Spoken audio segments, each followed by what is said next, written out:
বাংলাদেশের ৫১৬টি sub registry অফিসের নকল নবিশরা চাকরি জাতীয়করণের এক দফা দাবিতে আমরণ অনশন পালন করছে।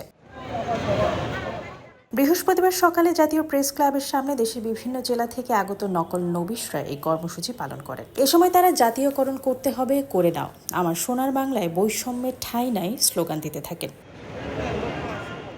আন্দোলনে অংশ নেওয়া নকল নবিশরা বলেন, দেশের রাজস্ব খাতে তাদের অবদান রয়েছে। তারা দীর্ঘদিন ধরে এই দাবি জানিয়ে আসছেন। কোনো সরকারই তাদের দাবি পূরণ করেনি। আমরা অন্তর্বর্তীকালীন সরকারের কাছে চাকরি জাতীয়করণের দাবি জানাই। আমরা যে সরকার যে টাকাটা দিতেছে, আমাদের নাম করে যে অ্যানুয়াল ফিসটা নিতেছে, ওই টাকা দিয়ে সরকার আমাদেরকে সরকারি করতে পারবে, বরঞ্চ সরকার আরও টাকা থাকতেছে, সরকার লাভ হচ্ছে।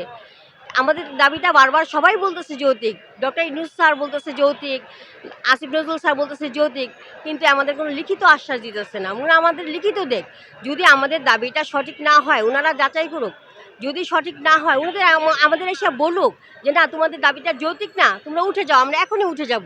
গত 5 দিন ধরে আমরা সাদা কাপড় পরে অনশনে বসেছি, আমরণ অনশনে। আমাদের এক দফা এক দাবি চাকরি জাতীয়করণ।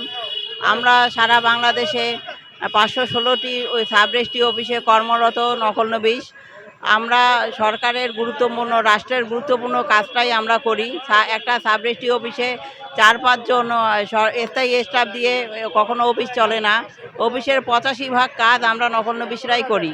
আমাদের মাসে ৩০০ ভাতা হলে মাত্র ৭,২০০ টাকা বেতন হয়। বর্তমান সময়ে ৭,২০০ টাকা কিছু হয় না। তাই আমাদের পরিবার পরিজনে আমরা চলাফেরা খুবই করতে পারি না। আমার স্ত্রী সন্তানকে আমি ঠিক মতো টাকা পয়সা দিতে পারি না, আমার মেয়ের ছেলে মেয়েদেরকে তার লেখাপড়া করে দিতে পারি না। তাই সরকারের কাছে আমার আকুল আবেদন, আমরা আজ 5 দিন আমার অনশন। অনেক ভাই আমার হসপিটালে আছে, অনেক ভাই আমার এ জায়গায় শুয়ে পড়ে রয়েছে, অনেক ভাই স্যালাইন লাগাচ্ছে। এই আন্দোলন চলাকালীন, আমাদের 40 দিন আন্দোলন চলাকালীন আমাদের 4 জন ভাই মারা গেছে। তার মধ্যে আমাকে নড়াইলের একজন ভাই মারা গেছে, তার নাম হাদিউজ্জামান। সে মানসিক টেনশনে মারা গেছে যে আমার চাকরি হয় না, আমার ফ্যামিলিকে আমি টাকা দিতে পারি না, আমার সন্তানকে আমি লেখাপড়ার খরচ দিতে পারি না। আমরা ঈদের সময় আসলে আমরা কোনো বোনাস পাই না।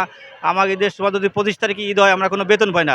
কিন্তু একই জায়গায় চাকরি করি, ওই জায়গায় সরকারি কর্মকর্তা তারা বেতন পায়, বোনাস পায়, কিন্তু আমরা কোনো পাই না ভাই। পৃথিবীর কোনো দেশে, জাতিসংঘে মোট 194টি দেশ আছে, তার ভিতর এরকম কোনো বৈষম্য কোনো দেশে নাই ভাই, একমাত্র বাংলাদেশে বৈষম্য আছে।